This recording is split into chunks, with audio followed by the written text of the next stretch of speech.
what got me into real estate was a friend of mine saying, "Hey, I own a mortgage brokerage, and you can make a lot of money." And 21-year-old me thought that that was the best idea in the world. And frankly, I found out pretty quickly that I was good at it. Good. And I also saw I stayed in because I saw I can help people solve some of their most challenging problems and help them navigate one of the most challenging transactions of their life. So that was the early drive for me. The later drive, though, became building people and teams that produce at high levels. And so that's definitely become my passion, and that's where I like to live now. Hi, I'm Noel with today's Brew, where top producing real estate agents and coaches share their tips on taking more listings, making more money, and having fun doing it.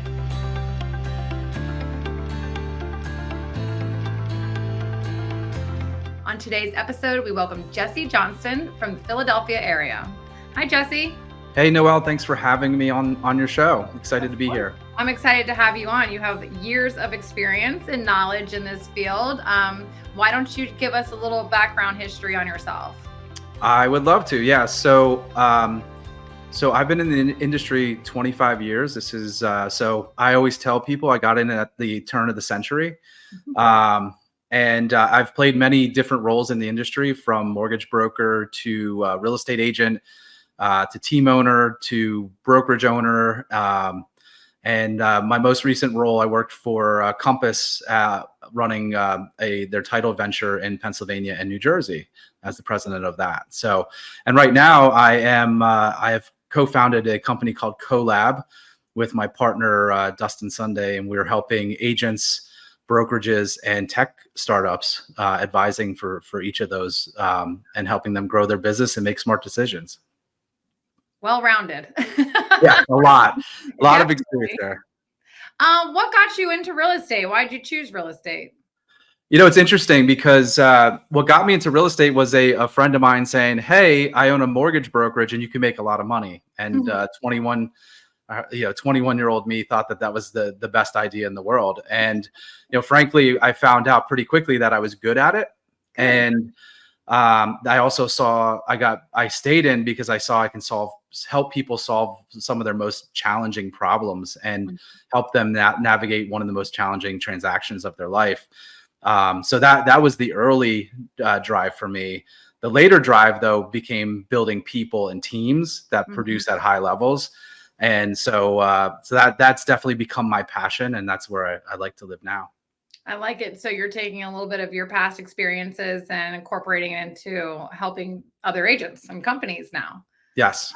When you were in real estate, were you on a team yourself, or did you work independently? And what did that look like for you? What were those numbers? What were you listing every year? Oh, yeah, that's great. So 2008, I decided to get my real estate license after a very successful career in mortgages. And it was just the opportune time to get into the business, right? Because 35% of the agents in my market were getting out of the business, and I was getting in. And that first year was hard. I probably made about 20% of the income that I made in the previous year, but I invested in a coach, I invested in myself, and I was in the top 20% of my office in the first year, which wasn't a lot back then, but it was a start. And so I started as a solo agent, and I did a lot of prospecting.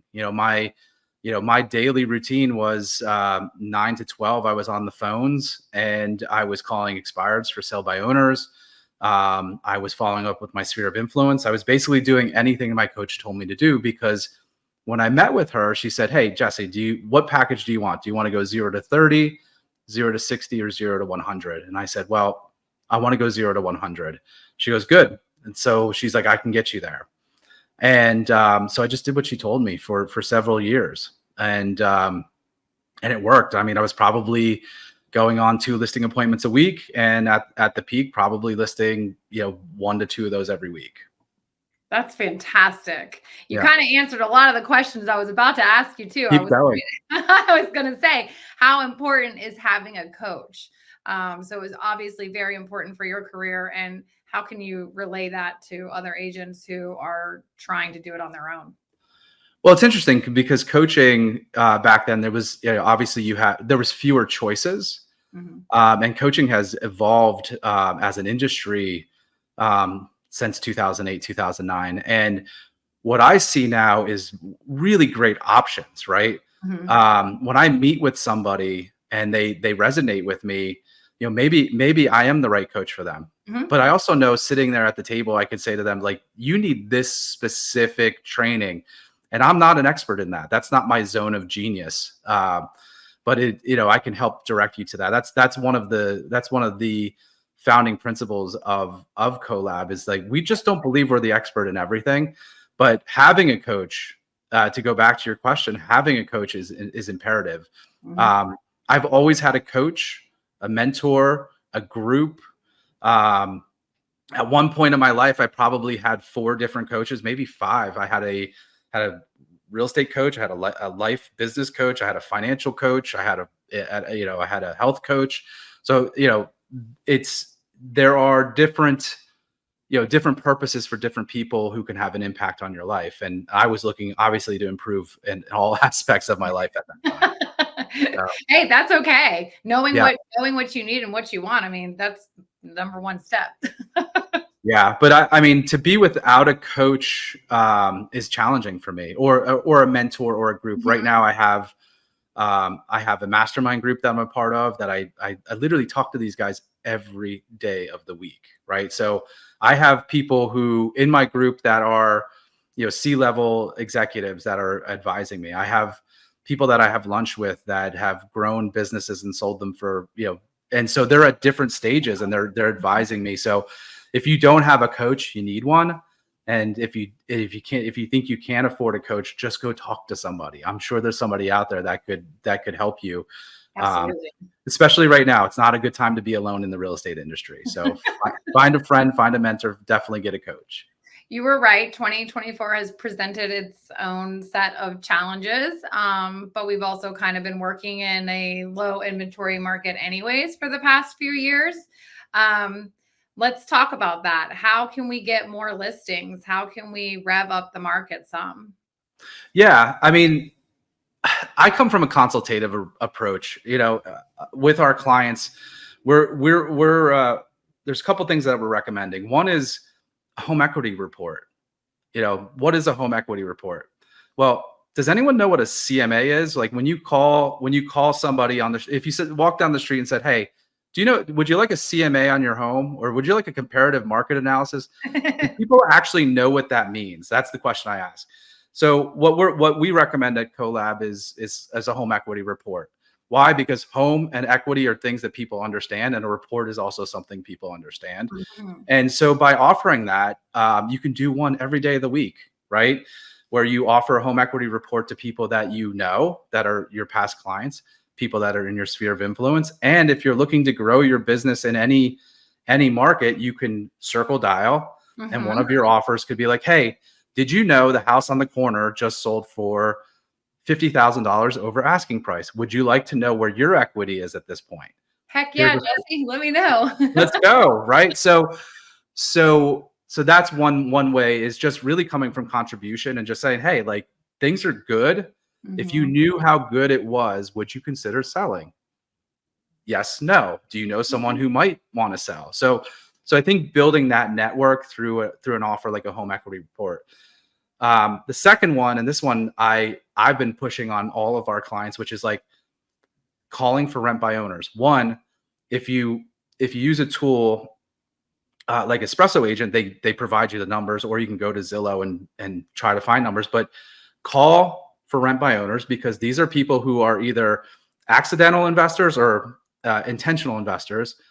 And when you call them, you could have several reasons to speak with them. One is, "Hey, is it taking longer for you to rent your home right now? In our local market, thousands of units have just come on, brand new construction, beautiful new rentals are coming on, and some of the older, less updated units are sitting, and those owners are also sitting on a ton of equity. Like, their equity is maxed out and their time to rent is going down. So it's an opportunity to come from contribution and say, this may be an opportunity for you to sell and maximize your sale. The other side is, "Hey, I'm looking to build a network of investors. Investment properties come across my desk all the time. If you would be interested, I can send them to you." And if you give me your criteria, I can help you find your next investment. So there's two really great reasons for agents to be reaching out to investors. Yeah. And so they're both coming from contribution. They're both very consultative. They both raise you up. You don't have to be an expert in investment properties to say to somebody, tell me your investment criteria, and I will go look for that house. Right? Like, those are things that are very simple to do. If it's your first week in the business, you can call for rent by owners and have that conversation and say, hey, I'm building a network of investors. I'd love to help you find your next investment. You make it sound really simple. I mean, it is. And I actually make those calls. I do want to say here, I don't sell real estate full time, but I've actually made those calls this year because I'm a real estate investor.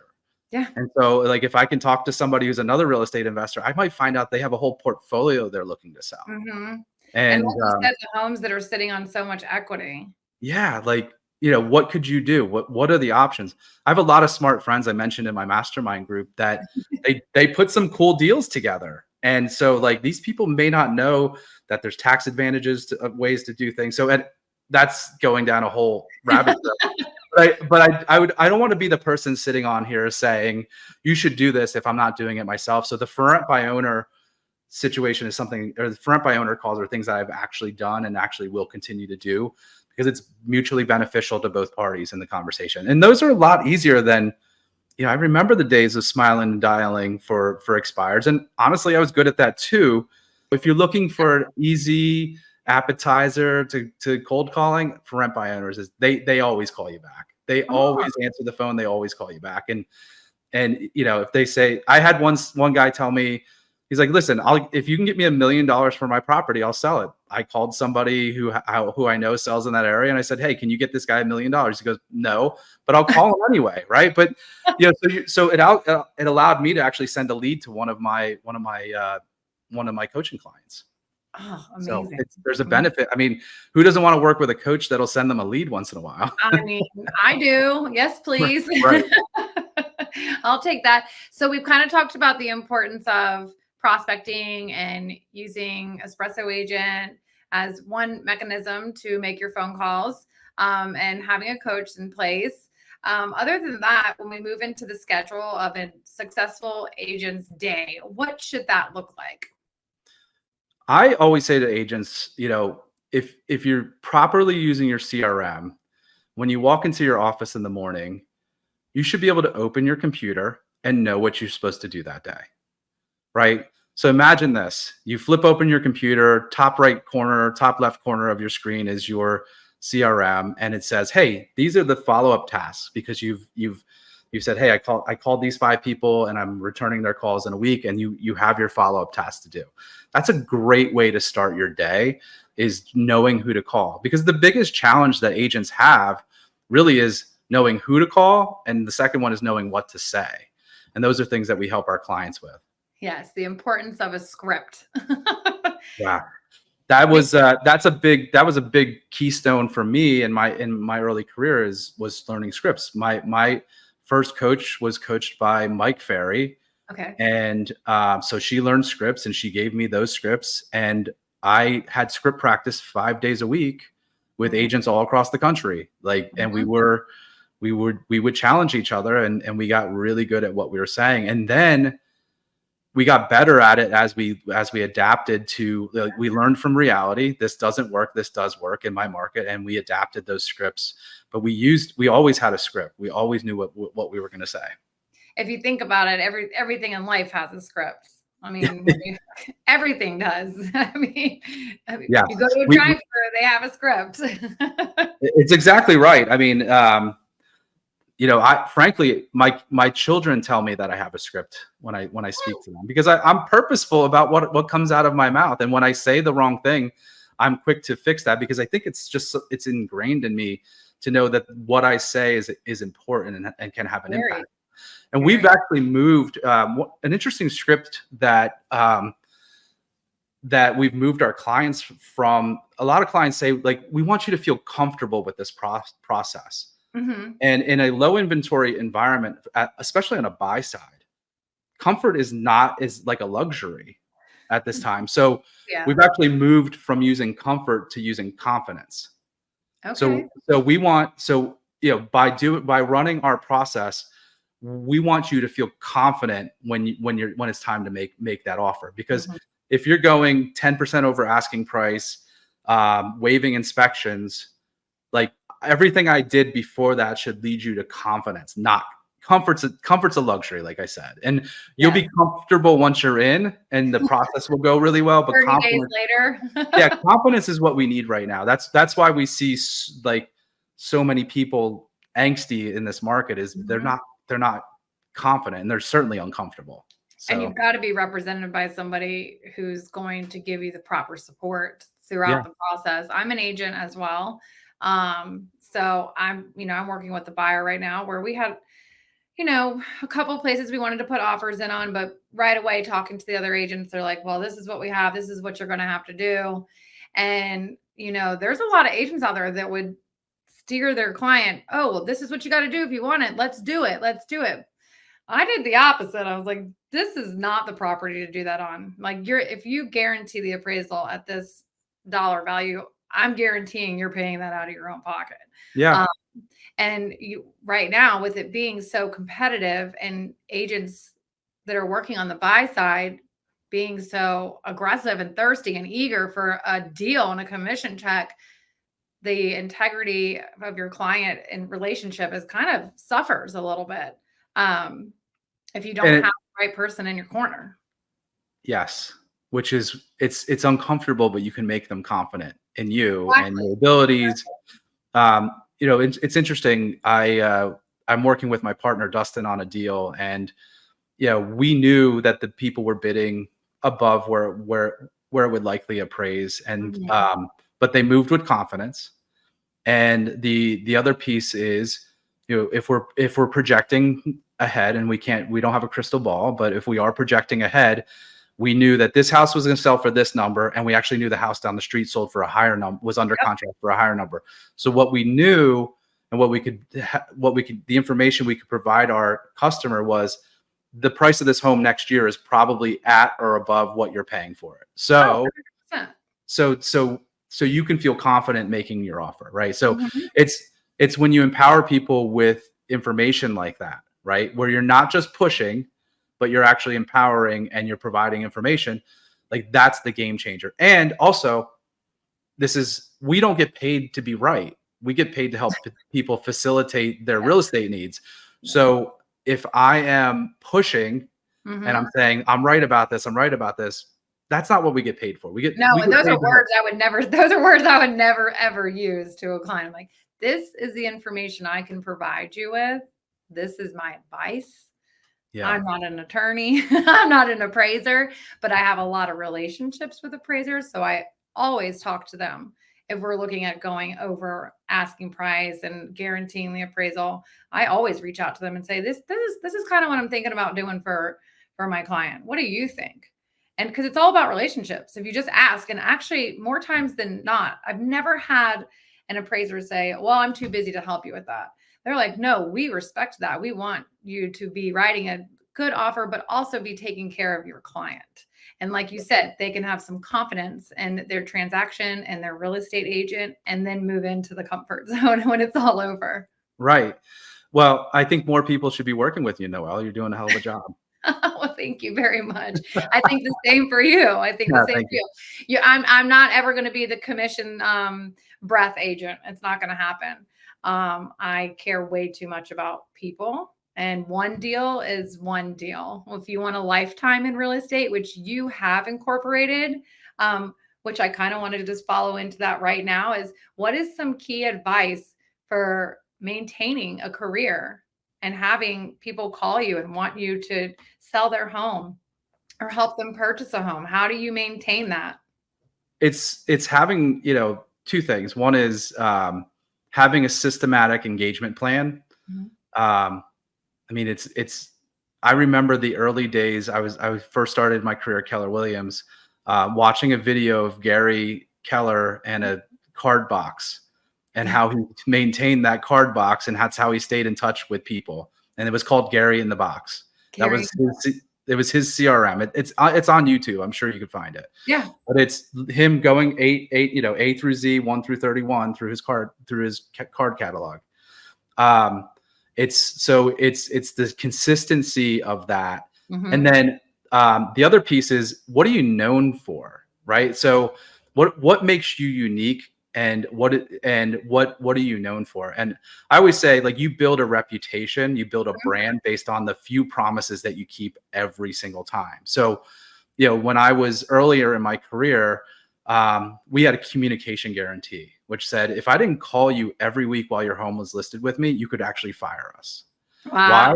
Because when I got into the business in 2008 and 2009, people would list a home, it wouldn't sell, and then the agent would go in hiding. So I knew coming in, taking the expired, if I said, hey, you can fire me if I don't call you every single week. In fact, we'll schedule it the day, like, when we take the listing. So I'll call you every Thursday at this time, and we'll talk about what's happening in the market. It was just so easy. And it set us up for price reduction emails, which, by the way, no one knows how to, or price reduction conversations, I should say. These are things we haven't had to do a lot of right now, but it was just a process that we followed that. So I got known for being that person that would communicate. I got known for, there's later in life, I got known, I have built a reputation for being someone who helps develop talent and attract top talent, right? So that's kind of where I am today in my career, is like, I'm helping brokerages and teams develop and attract top talent, and creating organizations where people don't want to leave, where retention rates are really high, where people feel like they have a career path and things like that. It's kind of a little high level, but that's you build a reputation, you build a reputation and a brand based on the few promises that you keep over and over again. I love it. I love it. My promise is always, I always say, I'm an over communicator. I'm like, you'll never be wondering anything, because I'm already going to have said, hey, here's the next step, and here's the step after that, if this happens this way or this happens the other way. And that's, I always laugh about it. And I always say, you can call or text me anytime. My phone's always on silent. I was like, so you can text me at 10 p.m. or 11 p.m. and I'll text you back at 6 a.m. And they're always okay with it. I tell them, I said, if you have something on your mind, just text it to me. I will always get back to you. I was like, I promise. That's amazing. Yeah. I mean, keeping your promises is what it's about. Oh yeah. And guess what? Those clients of mine that are even from 2 years ago right now are still texting me at 7 a.m. saying, I had this happen at the house. Right. Who can you send? And I'm like, hey, that's what I want. You want to be in their forefront, right? That's better than I forgot that you existed, right? Like, that's the biggest blow off you can ever have. Sorry, I had to drop a little Taylor Swift in our podcast tonight. Okay, Jesse, how can we reach out to you if agents are watching this and they want to help consult with them? Yeah, so the best way would be Jesse, Jesse, at CoLab, COLAB, -consult.com. That's definitely the best way to reach out. My partner, Dustin, and I are extremely passionate about helping leaders and business people kind of answer the toughest questions that they're having in their business. And our combined knowledge of different parts of the industry is really, really providing a lot of value for our customers. And we're seeing really cool results, especially, on our brokerage and team level. We're really seeing these businesses now understand who they are, why they exist, and they're able to attract the people that fit that model. So we're very excited about that. Awesome. You're helping them grow. They're realizing who they are and doing something with it. Yes, it's exciting. Yeah, it is. Well, thank you so much for coming on today. We really appreciate you. Thank you, Noel. It was great to be here.